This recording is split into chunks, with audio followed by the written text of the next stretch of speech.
हम्म यार, मेरे दिमाग में ये चीजें चल रही है, क्या करूं? मैं अपने ऊपर कंट्रोल नहीं कर पा रहा हूँ। एंड मुझे मुझे मुझे मैं सोच रहा हूँ इन्वेस्ट कर दूं पैसे की नहीं, लेकिन रिस्क का भी डर है। क्या कैसे करूं?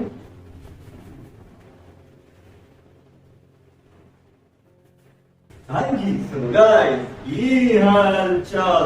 आज का हमारा टॉपिक है is tolerance is the master की ऑफ सक्सेस।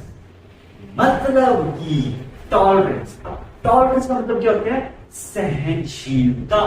हिंदी में से सहनशीलता। अब सहनशीलता का मतलब क्या होता है? सहनशीलता बेसिकली ये है कि आप अपने ऊपर कितना कंट्रोल, कितना काबू कर सकते हैं किसी भी चीज में। Either it is in the life और it is in the business. But the thing is that how much you can tolerate anything that depends कि आपकी कैपेसिटी है। ठीक है, अब कैपेसिटी का मैं इसमें एग्जांपल देना चाह रहा हूं क्योंकि क्या होता है, कभी कभी हमें जैसे सपोज लाइफ में कोई डिसीजन लेने का मन करे, हमें ऐसा लगता है ये डिसीजन ले या ना ले, एंड फिर हम कंफ्यूज है। चलो, हमने मेडिटेशन करके, जैसे मैं हमेशा पॉडकास्ट में बोलता हूँ मेडिटेशन करनी चाहिए, एंड उसका रीजन बताऊंगा क्यों। ठीक है, अब वो तो होगी बात। अब मेडिटेशन करने से आपका दिमाग शांत हो गया, लेकिन आप अपनी टॉलरेंस कैपेसिटी कैसे बढ़ाए, मतलब सहनशीलता कैसे बढ़ाए? क्योंकि क्या होता है, सहनशीलता मैं बता रहा हूं इस सक्सेस की मास्टर की है और रहेगी हमेशा। क्योंकि सहनशीलता में इतनी ताकत है, इतनी ताकत है कि अगर आप किसी भी एक चीज की सहनशीलता उसके साथ जोड़ दो एक्सट्रीम लेवल में, तो वो सक्सेस या वो चीज आपको मिल जाएगी। लेकिन सबसे मुश्किल यही होता है सहनशीलता और टॉलरेंस को लाना, क्योंकि एक ना एक टाइम, एक ना एक समय ऐसा होता है या एक पीक आती है जब आपकी सहनशीलता या टॉलरेंस टूट जाती है। तो इसी कारण से फिर आप कोई नेगेटिव थॉट्स आपके दिमाग में आके वो आपके दिमाग पे हावी हो जाता है and everything get destroyed, either get destroyed और कुछ ना कुछ उसमें नुकसान होता है। इसी कारण से कभी भी कोई चीज करनी हो तो अपनी टॉलरेंस कैपेसिटी बढ़ानी चाहिए। एंड टॉलरेंस कैपेसिटी बढ़ाने के लिए आपको मेडिटेशन से बेस्ट एक्सरसाइज नहीं मिलेगी। एंड सबसे बड़ी चीज, जब भी आपको कोई चीज चाहिए, जैसे सपोज हमें कोई चीज अपनी लाइफ में चाहिए कि ये चीज मुझे मेरी लाइफ में मिल जाए, या ये बिजनेस मेरा सक्सेसफुल हो जाए। अब बिजनेस में तो हमें ऐसा है कि हम अपना थोड़ा सा दिमाग लगा के, थोड़ा मार्केटिंग स्ट्रेटेजी समझ के कर रहे हैं, लेकिन फिर भी हमें सब्र रखना बहुत जरूरी है, पेशेंस होनी बहुत जरूरी है, साथ में टॉलरेंस भी होनी चाहिए। अब जैसे सपोज मैं एग्जांपल दूं, हीरे का एग्जांपल, कोहिनूर का जो हीरा है वो वर्ल्ड फेमस है, ठीक है, लेकिन कोहिनूर के हीरे की तरह अगर कोई और हीरा हो, जैसे कोयले में पड़े, कोयलों में अगर एक हीरा मिले, तो एक हीरे की कीमत कब बनती है? जब उसे तराशा जाता है। तराशा बेसिकली उसे पॉलिश किया जाता है। जब वो हीरे को पॉलिश किया जाता है तो उसका एक शेप बनता है, तो तभी हम उसे बोलते हैं 24 कैरेट गोल्ड या 24 कैरेट का जो जिसमें होते हैं हीरे को, डायमंड को ऐसे, ठीक है। सो इसी कारण उसकी कैपेसिटी बढ़ी है। कैसे बढ़ी है? क्योंकि उसकी टॉलरेंस कैपेसिटी थी, तो उसी कारण से उसको अच्छी तरह से पॉलिश किया गया कि यार थोड़ा थोड़ा थोड़ा थोड़ा करके। इस तरह से लाइफ में भी आप टॉलरेंस से बहुत कुछ अचीव कर सकते हो, इवन आपकी लाइफ तक ट्रांसफॉर्म हो सकती है। यस गाइस, एग्जैक्टली, आपकी लाइफ ट्रांसफॉर्म हो सकती है अगर आपने पेशेंस, टॉलरेंस को साथ में जोड़ दिया। इससे बड़ी चीज तो कोई हो ही नहीं सकती, क्योंकि यूजुअली क्या होता है, हम इंसान जो थॉट प्रोसेस है हमारा बहुत फास्ट है, हम बहुत जल्दी में रहते हैं कि हो जाए हो जाए हो जाए, ये हो जाए ये हो जाए ये हो जाए, लेकिन ऐसा होता नहीं। क्योंकि जब भी हम किसी चीज में जल्दी में करते हैं, जैसे सपोज हमें कोई चीज या कोई डिसीजन ले, ठीक है, लाइफ का डिसीजन में तो हमें सबसे ज्यादा शांति और टॉलरेंस होनी चाहिए। लेकिन एक्चुअली होता क्या है कि हमारा थॉट प्रोसेस, हमारा माइंड बना ही कुछ इस तरह से है कि हम बहुत जल्दी करने लगते हैं किसी चीज की, अरे हो जाए ये हो जाए ये हो जाए, अभी क्या होगा, अभी नेगेटिव पॉजिटिव नेगेटिव ऐसे चलता है। तो ये चीज पे अगर आपको काबू करना है तो सबसे पहले तो मेडिटेशन करें, दिमाग को शांत करें। एंड सबसे बेस्ट मंत्र जो नासा जो विदेश में नासा की कंपनी है, इतनी बड़े स्पेस लेवलिंग वो है, इवन इसरो भी ये मानती है कि यूनिवर्सल लैंग्वेज है। यूनिवर्सल से पहली लैंग्वेज कौन सी है आप जानते हैं? ओम।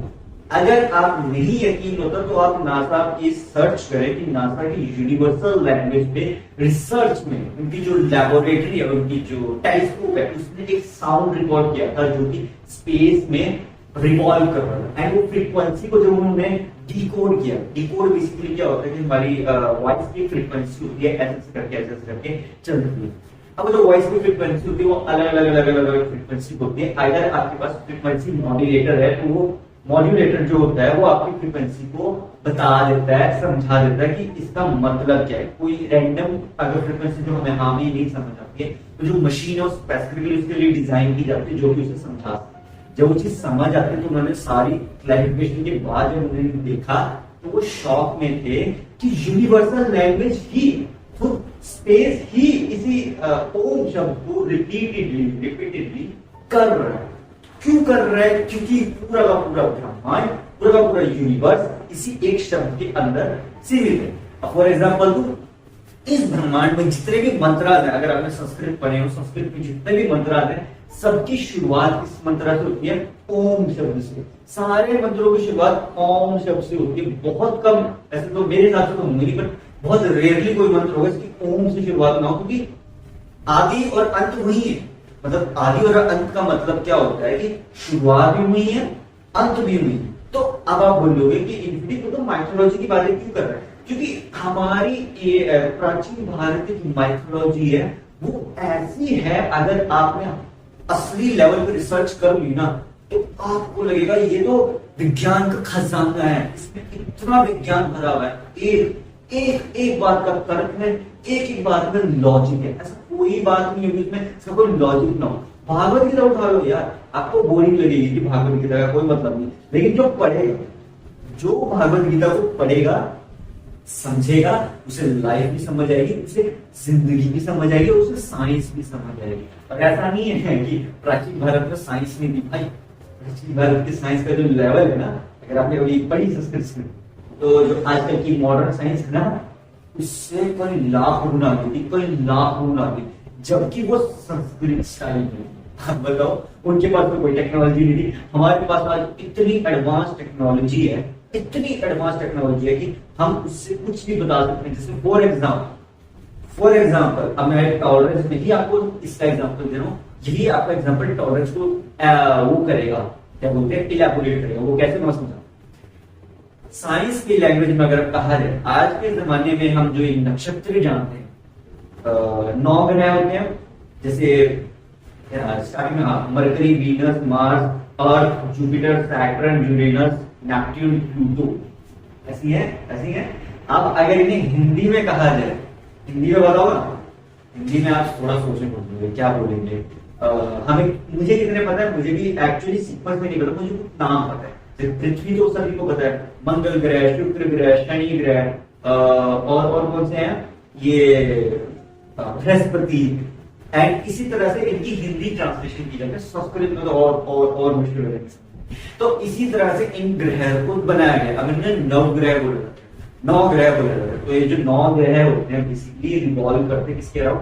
सूरज के अराउंड। ठीक है, ये चीज के बारे में अगर आपने प्राचीन स्क्रिप्ट पढ़ी हो तो ऋषि कन्नड़ ने अपनी लैंग्वेज में समझा देता। अब जो न्यूटन है ना, Newton law of gravitation, Newton first law, second law, third law, इस सारे लॉ आपको मिल जाएंगे ऋषि कन्नड़ लॉ ऑफ ग्रेविटेशन, लेकिन उसका प्रोनाउंसिएशन थोड़ा अलग होगा। आपको नहीं यकीन है तो आप सब गूगल कर सकते हैं, सारा डाटा पीडीएफ फॉर्म में अवेलेबल है। लेकिन ये उसको समझ आएगा जो रिसर्च करने का शौकीन है, जो बेसिकली इन चीजों के बारे में जानना चाहते। लेकिन हमें इन चीजों के बारे में बताया ही नहीं गया, तो हमें कैसे पता होगा कि हमारा प्राचीन भारत कितना महान था? मतलब मैं कह रहा, वो भले ही हमारे इंडियन कल्चर से जुड़े हुए थे, लेकिन उनकी नॉलेज का level out of the range, out of the box था। वो सब जो भी उस जमाने में रहते थे लोग, वो सारे मेडिटेशन करते थे। क्यों करते थे मेडिटेशन? क्योंकि उन्हें पता है कि मेडिटेशन करने से उनका दिमाग उनके हिसाब से चलेगा एंड जो चाहते हैं अपनी लाइफ में वो कर सकते हैं। अब आपको फॉर एग्जांपल मैं दे रहा था ना, अब इसमें आप बोलोगे कि इसमें टॉलरेंस का एग्जांपल कहां से आ गया? तपस्या, जो कि हमारे संस्कृत में सबसे फेमस चीज है, तप बोला जाता है, ठीक है। तप जो किया जाता है बेसिकली उसमें करना क्या होता है? कुछ भी नहीं करना होता, हमें ऐसे बैठना होता है, ऐसे करके ये एक मुद्रा होती है एंड ऐसे चोटी मार के बैठना, स्ट्रेट बैठना होता है, बस ये एक रिक्वायरमेंट। एंड आंख बंद करनी होती है, तब तक हम आंख बंद करते हैं और अपने दिमाग में किसी भी एक स्पेसिफिक एक मंत्रा को बार बार दोहराते रहते हैं, बार बार सोचते रहते हैं कि ऐसा ऐसा हो ऐसा हो, एक ही मंत्र से ओम ओम ओम ओम या ओम नमः शिवाय ओम नमः शिवाय ओम नमः शिवाय, इस तरह से कंटिन्यूअसली रिपीट करते रहते हैं। उससे होता क्या है? उससे होता ये है कि ये जो मंत्रास हैं ये इतने सालों से, मतलब सदियों से ये मंत्रास चले आ रहे हैं। तो इन मंत्रास को कितने लोगों ने, जरा कैलकुलेशन अगर आपसे करिए, अगर आप मैथमेटिकल कैलकुलेशन करो, ओम शब्द को पूरा ब्रह्मांड बोल रहे, पूरा ब्रह्मांड, तो हमसे पहले कितने लोग रहे होंगे? ना जाने कितने खरबों करोड़ों लोग। तो खरबों करोड़ों लोग ने इस ओम शब्द को खरबों करोड़ों बार बोला है ना। एक बार काउंट करो मैं सिर्फ सिंगल टाइम। अब जरा सोचो, जो तपस्या करते थे वो तो कितने सालों तक 10-20 हजार बार ओम शब्द को बार बोलेंगे। तो अब आप सोच के देखो, मैं तो एक बार का काउंट कह रहा हूं कुछ लाख करूं, और अगर 10,000 तो 10,000 लाख करूं। जरा सोच के देखो, अगर किसी चीज के बारे में, किसी भी एक चीज के बारे में इतनी बार बोले 10,000 लाख करूं, तो उसमें कितनी ताकत आ जाएगी, मतलब कितनी उसमें एनर्जी आ जाएगी। अब जरा अब सोच के देखो, कितने साल बीत चुके हैं एंड ये सदियों से चले आ रहे हैं मंत्र, आज तक है और आगे भी रहेंगे। जो इस कलयुग में इन मंत्रों को उच्चारण करता रहेगा उसकी लाइफ सही रहेगी। अगर आप इनसे दूर हो जाओगे तो आपको नेगेटिविटी कर देगी। अब जरा खुद सोच के देखो, अगर एक मैथमेटिकल कैलकुलेशन में सिर्फ ऐसे ही बता रहा हूं कि 10,000 लाख करोड़ बार ये मंत्र का उच्चारण या उनकी बातें हो चुकी है, पहले से ही हो चुकी है, पहले से ही हो चुकी, अभी कुछ नहीं किया, अभी तो आपको सिर्फ थोड़ा बहुत करना है। ये तो तपस्या उस जमाने में करी जाती थी, आजकल शायद कोई कर पाएगी तपस्या, है ना। लेकिन जरा सोच के देखो, आपने अगर ये तपस्या कर ली, टॉलरेंस झेल लिया, तो क्या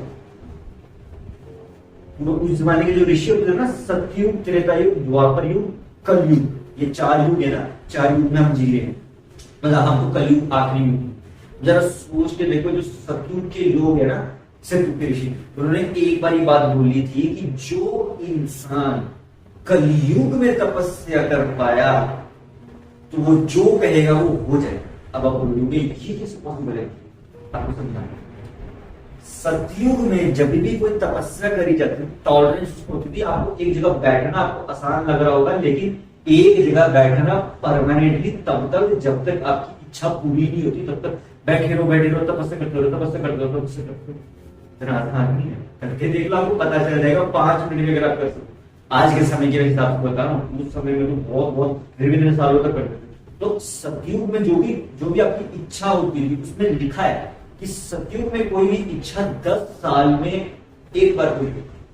मतलब अगर आपकी तपस्या को 10 साल हो चुके हैं तो सतयुग में आप जो मांगेंगे कोई भी एक इच्छा आपको मिल जाती है। जैसे आपने टीवी सीरियल जो पुराने दिखाए गए थे इतिहास के बारे में, उनमें बताया गया था कि अगर आप तपस्या करते हैं 10 साल में, 10 साल तक कंटिन्यू, या 5 साल या व्हाटएवर, वैसे एक स्पेसिफिक नंबर बता रहा हूं क्योंकि वो सतयुग में लोग बहुत लंबा जीते थे, लोग 10,000 साल से भी ज्यादा जीते थे, 1 लाख साल जीते थे। तो उनके लिए ये 10 साल की तपस्या कोई ज्यादा बड़ी बात, 10 साल की तपस्या करते थे, उनकी जो भी इच्छा होती थी वो पूर्ण होती, व्हाटएवर, वो उनके ऊपर है कि वो इच्छा क्या है, वो सही है गलत है, वो मिल जाती है।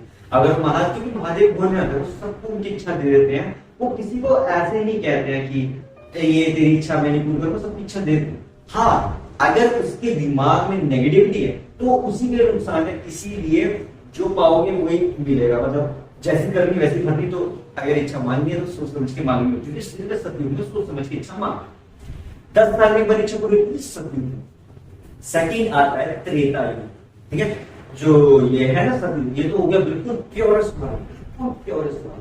एंड उसके बाद आता है त्रेता युग, ठीक है, त्रेता युग किसका हुआ? राम जी का युग, जिसमें हनुमान जी, राम जी, रामायण वाला किस्सा हुआ था। अब जो ये त्रेता युग है ना, इस त्रेता युग में अगर आप कोई इच्छा के लिए इच्छा कामने के लिए तपस्या करो तो 5 साल में ही आपकी इच्छा पूरी हो जाएगी, क्योंकि इस समय में सब कुछ है लेकिन थोड़ा सा कम होता जा रहा है, क्योंकि रामायण हुई थी ना इस जमाने में त्रेता युग में। तो आप खुद सोच कर देखो कि त्रेता युग में रामायण हुई तो उसमें क्या क्या दिखाया गया, तो उसके हिसाब से त्रेता युग में यूजुअली 5 साल के अंदर आपकी इच्छा पूरी हो जाएगी। कि मतलब अगर आप 5 साल भी करोगे तो आपकी इच्छा पूरी हो जाएगी। एक एक एक एक बाउंड्री सेट करो, एक लिमिट। अब आता है अगला द्वापर युग, कृष्ण जी वाला युग है ना वो। अब आप बोलोगे कि महाभारत कब हुई? अभी बता। इसके बाद आया कौन सा युग? द्वापर युग, जिसमें कृष्ण जी का वो चक्र हुआ, पूरी कृष्ण लीला वटेवर जो भी है वो सब हुई। अब उसमें आपको कितनी चीजें दिखाई गई, कितनी चीजें आपको समझ आई, उससे आपको समझ आया कि अगर आप द्वापर युग में सिर्फ 2 साल भी तपस्या करो, सिर्फ 2 साल, 10 साल नहीं, सिर्फ 2 साल, तब भी आपकी इच्छा पूर्ण हो जाएगी। या फिर अगर आप इसे एग्जाम्पल लगा लो कि आप अगर इसको कम करना चाहते हैं 10 साल बाद, 5 साल, 2 साल तो बहुत लंबा लग रहा है, तो यूं समझ लो कि सतयुग में 1 साल की तपस्या, मतलब सतयुग में तो 5 साल की तपस्या, त्रेता युग में 2.5 साल की तपस्या, द्वापर युग में 1 साल की तपस्या भी इनफ है। सिर्फ 1 साल की, द्वापर युग की बात करो 2 साल हो या 1 साल हो, इनफ है। अब इसके बाद आता है आखिरी युग, जो कि था जिसमें हुई महाभारत, जो कि हमारा अब कल। अब आप बोलोगे नहीं यार ऐसा नहीं हो सकता है, ऐसा ही है। आपको क्या लगता है? कलयुग अभी से चल रहा है, कलयुग तो कितने सालों के चलते रहे, तो उसके चलते चलते बीच में ये महाभारत कंप्लीट हो गई, फिर हमारी जनरेशन आगे स्टार्ट। ठीक है, अब अगर आपको इसके बारे में यकीन नहीं है तो आप सारी रिसर्च पढ़ सकते हैं, कुछ सब जगह मिल जाएगी। कुरुक्षेत्र जाके देख सकते हैं, वहां पे सारे वेपन्स आपको मिल जाएंगे, सारी चीजें आपको मिल जाएगी। तो इसी कारण से हमारा जो प्राचीन भारत है ना, इसमें कोई भी चीज ऐसी नहीं है कि दिमाग से निकाल ली एंड बोल दिया ये ऐसे है, अब यकीन करना करो, नहीं करना ना करो, ऐसा कोई पंगा नहीं है भाई। अगर आप पढ़ने के शौकीन हैं, रिसर्च के शौकीन हैं, आप समझे सारे आंसर्स आपको मिल जाए। ठीक है, अब मैंने ये आंसर आपको एग्जांपल क्यों बताया एंशिएंट इंडिया के बारे में, इसलिए बताया ताकि आपको समझ आए कि उस जमाने में तपस्या जब करी जाती तो टॉलरेंस कैपेसिटी बढ़ाने के लिए करी जाती थी, अपनी सहनशीलता बढ़ाने के लिए करी जाती थी। क्योंकि अगर आपको पता हो कि एक तलवार, एक स्वॉर्ड को जब कभी भी, अगर आज के जमाने में आप देखो, आज के टाइम में फॉरेन कंट्रीज में, इंडिया में भी जब कोई तलवार को बनाया जाता है ना भट्टी के अंदर, तो उस भट्टी में ना उसको कितना कितना कितना तपाया जाता है, आप जरा सोच के देखिए। उस टेम्परेचर को अगर आपने उसके पास खड़े हो गए ना, जब तलवार बनाते हैं, जो ये भट्टी में नहीं बनाते तलवार, गर्म गर्म तो गर्म तलवार को छोड़ो, कोई कांच हो कुछ नहीं, मेल्ट करके बनाते, उसके पास खड़े होकर देखिए, सिर्फ खड़े होकर इतनी इतनी हीट निकलेगी ना उसमें से कि आपके पसीने तो छोड़ो, आप खड़े भी नहीं रह सकते, इतनी हीट होती है। एंड वहां पे जो लोग हैं वो उस कार्य को कितने कितने कितने सालों से करते आ रहे हैं, कि पूछते पता नहीं कितने सालों से चीजें चलती आ रही है। कैसे कर पा रहे हैं वो? क्योंकि उनको इस आदत है, आदत के साथ सहनशीलता है उनके अंदर। उनको नहीं गर्मी लगती है, लेकिन फिर भी वो ये काम कर रहे हैं। क्यों? क्योंकि उन्हें लगता है कि ये उनका टैलेंट है। सिंपल है। देखो, इसी कारण से मैं बोलता हूं कि अगर आप इन चीजों को बिजनेस में लगा दो, लाइफ में लगा दो, पूरी की पूरी लाइफ ही ट्रांसफॉर्म हो जाएगी। आपका दिमाग में जितनी भी नेगेटिविटी है सब खुद हो जाएगी। आपको ऐसा लगेगा कि मैं क्या कर रहा था, मैं कौन था। आपको अपनी हकीकत के साथ, आपको अपनी रियलिटी समझ आएगी कि नहीं, ये तो मेरी रियलिटी थी ही नहीं, क्योंकि मैं अपने आप पे काबू कर सकता हूं। मेरे अंदर है, मेरे अंदर टॉलरेंस कैपेसिटी है। As simple as that. अगर कोई चीज आपके लिए नेगेटिव है और आपको लग रहा है कि वो चीज आपके लिए नेगेटिव है, देन तो आप अपनी टॉलरेंस कैपेसिटी को साइड में रखे उससे दूर जा सकते। लेकिन जब कोई चीज आपको पता है कि वो आपके लिए सही है, बेनिफिट है, आपकी हेल्प भी करेगी, आपको ग्रो भी करेगी, प्लस आपको पॉजिटिव करेगी, तो आप खुद सोच के देखो ना, जब वो चीज ऐसा है तो उस चीज के लिए अगर आप पेशेंस भी रख रहे हो, टॉलरेंस भी कर रहे हो, उसे सहन भी कर रहे हो, तो उसमें कोई बुराई नहीं है, क्योंकि आपको पता है कि उसका व्हाटएवर कोई भी चीज है उसका रियल मीनिंग लाइफ में क्या है और मुझे क्या इन अपकमिंग ईयर्स में मिल सकता है। क्योंकि ये देखो, कोई भी एक इच्छा, कोई भी एक सोच को जब भी हम अपने दिमाग में लाते हैं, हमारी उसका कोई ना कोई एक मकसद हो, इस रीजन से हमें कोई चीज होती है। उस जमाने में देख लो, चाहे कोई भी जमाना देख लो, सत्युग, त्रेता, द्वापर, कलयुग, किसी ने भी अगर अपनी इच्छा कामना पूर्ण करनी है तो उसकी इच्छा कामना के पीछे कोई ना कोई उसका मकसद होगा कि इस कारण से, कोई एक रीजन होगा कि इस कारण से मैं वो चीज करना चाहता हूं, तभी वो अपनी टॉलरेंस कैपेसिटी को बढ़ाएगा। अगर उसको पता ही नहीं कि वो क्या करना चाहता है तो अपनी टॉलरेंस कैपेसिटी को भी नहीं बढ़ा पाएगा, वो पेशेंस भी नहीं रख पाएगा, वो कुछ भी नहीं कर पाएगा। लेकिन अगर आपको पता है कि आपकी जो इच्छा है, उसका जो मकसद है वो क्लियर है, हाँ मेरा यही मकसद है लाइफ में और कोई एक्स्ट्रा नेगेटिव चीजों के बारे में सोचना ही है, तो बस फिर क्या होगा, फिर आपको सिर्फ टॉलरेंस कैपेसिटी अपनी बढ़ानी, सहनशीलता अपनी बढ़ानी। जैसे जैसे समय बीतता जाएगा, स्लोली स्लोली स्लोली आपकी टॉलरेंस कैपेसिटी बढ़ती चली जाएगी, बढ़ती चली जाएगी, बढ़ती चली जाएगी, एंड जिस दिन वो पीक पे चली जाएगी, साथ में पेशेंस भी साथ में लेके चलो, मतलब टॉलरेंस कैपेसिटी भी और पेशेंस भी ऐसे ऐसे ऐसे ऐसे ऐसे करके धीरे धीरे धीरे धीरे, एंड जिस दिन ये पीक पे चली तो होगा चमत्कार, मिरेकल। जी हाँ गाइस, आपने सही सुना, इस दुनिया में भी चमत्कार और मिरेकल होते हैं, चाहे वो कोई भी युग हो। ऐसा कोई युग हो ही नहीं सकता जिसमें चमत्कार और मिरेकल ना हो। इवन कलयुग ही क्यों ना हो, कलयुग में भी चमत्कार मिरेकल हो सकते हैं, तभी होंगे अगर आपके अंदर पेशेंस और टॉलरेंस पीक लेवल, मतलब ऐसा ट्रस्ट हो आपको अपने ऊपर कि हो ही जाएगा, वो चीज होके ही रहेगी, होना ही पड़ेगा उस चीज को। इस कदर का अपने अंदर से डिटर्मिनेशन, मतलब मैडनेस लेके आओ, दीवानापन लेके आओ, होना ही पड़ेगा उस चीज को, होकर रहेगी। जब ये चीज आएगी आपके दिमाग में तो आपकी लाइफ ट्रांसफॉर्म हो जाएगी। एंड बिजनेस में अगर आप अपने ऊपर भरोसा है आपको कि मैं तो करके रहूंगा, मैं बिजनेस सेट करके रहूंगा, मैं तो देखूं कैसे नहीं सेट होता बिजनेस, देन होगा आपका real life begin. And that is what believing in life, curiosity, madness for anything, curiosity and madness for the life and decisions वगैरह, यही सब होगा ना, तो आपके लिए डिसीजन लेना बहुत बहुत आसान हो जाएगा। कोई कंफ्यूजन नहीं रहेगा, कोई ऐसी चीज नहीं होगी कि यार मैं जो कर रहा हूँ सही है गलत, ये सब चीजें आपके दिमाग से साइड हो जाएंगी, क्योंकि आप उस चीज के लिए टॉलरेंस कैपेसिटी को बहुत बढ़ा चुके हो, अपने पेशेंस को बहुत बढ़ा चुके हो। एंड यही एक ऐसी चीज है जो इस ब्रह्मांड को टॉलरेंस और कैपेसिटी के अराउंड घुमाती। अब आप बोलोगे टॉलरेंस और टॉलरेंस कैपेसिटी एंड पेशेंस के अराउंड कैसे घूम सकते, घूमता है। ये यूनिवर्स का जो स्पीड है ना वो बहुत स्लो है।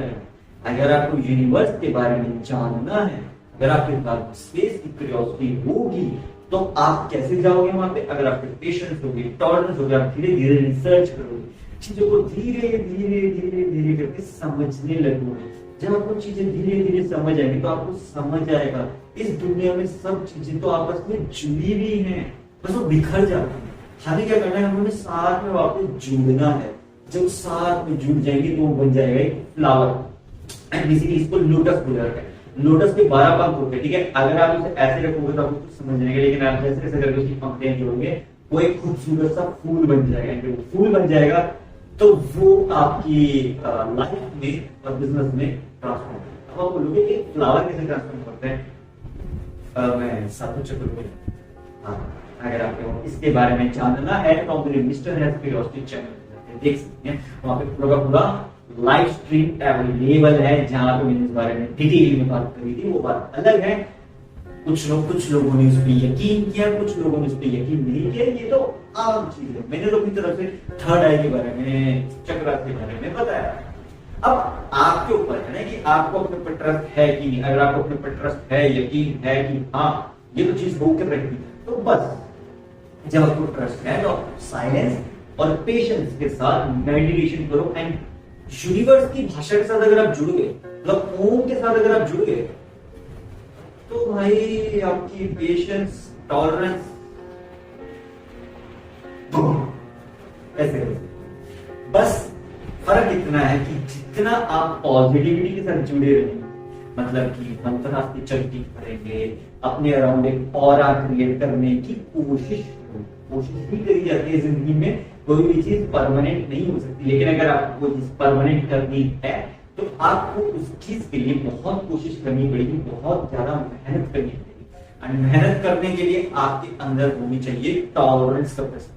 अगर आपके पास टॉलरेंस कैपेसिटी है, पेशेंस कैपेसिटी है, तो कुछ भी हो सकता है। Anything can happen in this world if you have tolerance and patience in you. But the thing which matters most is that you need to be positive. If you are positive for your any life decision, either it is good or it is bad, it depends upon you.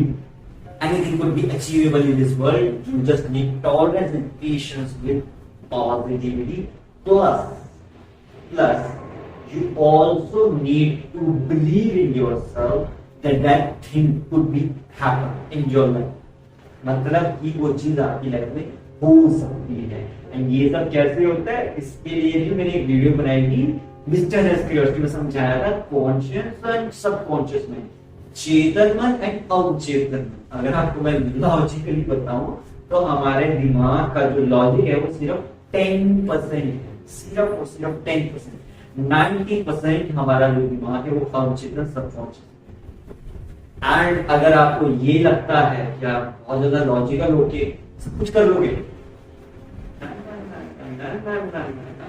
कि जो logical mind है वो सिर्फ और सिर्फ 10% है, 10 to 15%। बाकी का बचा हुआ ना सबकॉन्शियस माइंड है। एंड सबकॉन्शियस माइंड को अगर आपने कंट्रोल में ले लिया, अगर आपने सबकॉन्शियस माइंड को अपने कंट्रोल में ले आए मेडिटेशन के, तो बेसिकली सबकॉन्शियस माइंड को बोला जाता है यूनिवर्सल लैंग्वेज। जी हाँ गाइस, हमारा जो बचा हुआ जिसको अवचेतन मन बोला जाता है सबकॉन्शियस माइंड, वो बेसिकली यूनिवर्स की भाषा है।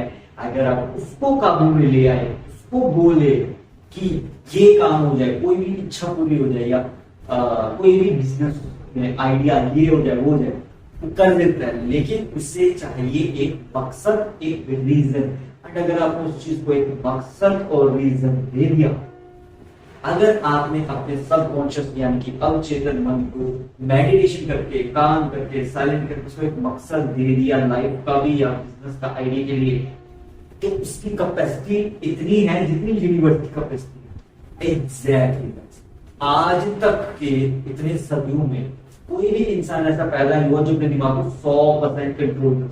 क्यों? क्योंकि हमारे दिमाग की असली कैपेसिटी आज तक कोई जानता ही नहीं है। जी हाँ गाइस, अगर आपको अपने दिमाग की रियल कैपेसिटी को अनलॉक करना है, तो ये जो साइंस फिक्शन आप देखते हो ना, सुपरमैन, स्पाइडरमैन एंड शक्तिमान, ये सब हकीकत में हो सकते हैं।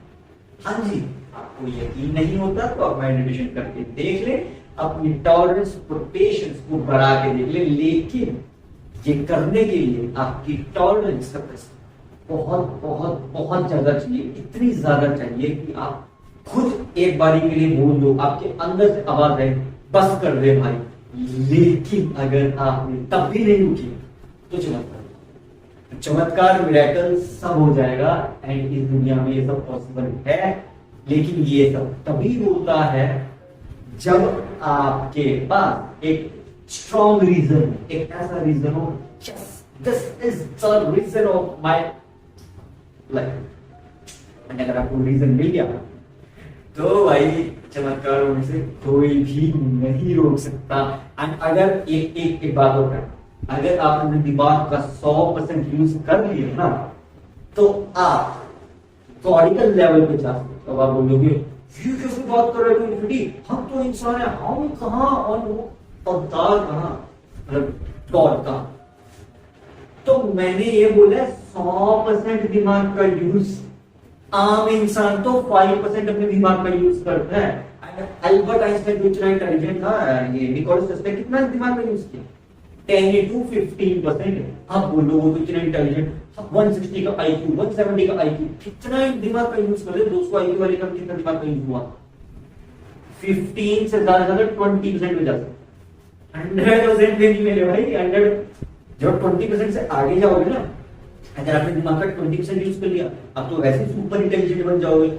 उससे आगे जाओगे तो आपको अपनी लाइफ के बारे में चीजें समझ आनी शुरू होगी, और आगे जाओगे तो आप ब्रह्मांड को समझने लग जाओगे, और आगे जाओगे कैपेसिटी बढ़ाते जाओगे, बढ़ाते जाओगे, बढ़ाते जाओगे, आपके अंदर के चक्रास एक्टिवेट हो जाएंगे, और आगे जाओगे आप पॉजिटिव होते चले जाओगे, आगे जाओगे और तो आपकी नेगेटिविटी आपसे दूर चली जाएगी, और आगे जाओ और आप बढ़ता चला जाएगा, बढ़ता चला जाएगा, बढ़ता चला जाएगा, इतना बढ़ जाएगा कि उस ऑरा के अराउंड अगर आपके पास कोई आया भी, वो भी पॉजिटिव हो जाएगा, वो कितना ही नेगेटिव। एग्जांपल दूं, श्री कृष्ण जो थे अपने जमाने में, द्वापर युग में, उनके पास कोई भी इंसान आता था, चाहे वो नेगेटिव वे से क्यों नहीं, उनको किल करने क्यों नहीं, एक बारी के लिए उनको देखता रहे।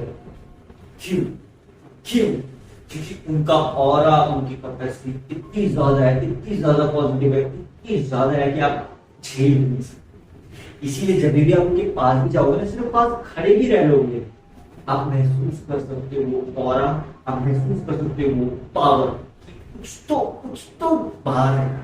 तो वो ऑरा जब आपको महसूस होने लग जाएगा, तब आपकी लाइफ ट्रांसफॉर्म होगी। ऐसा ना कि हम बोलते हैं कि हमें अगर भगवान के दर्शन हो गए, किसी देवी के दर्शन हो गए, हमारी लाइफ ट्रांसफॉर्म हो जाएगी। जरा खुद सोच के देखो, अगर दर्शन हो गए तो आपके दिमाग की टेंशन ही खत्म, नेगेटिविटी खत्म। आपको पता चल जाएगा, ओ माय गॉड मेरे दर्शन हो गए, किसको वो कुछ भी चीज नहीं। तो आपके दिमाग का सारा खेल, आपके दिमाग का जो चल रहा चक्रव्यूह है, वो बदल जाएगा।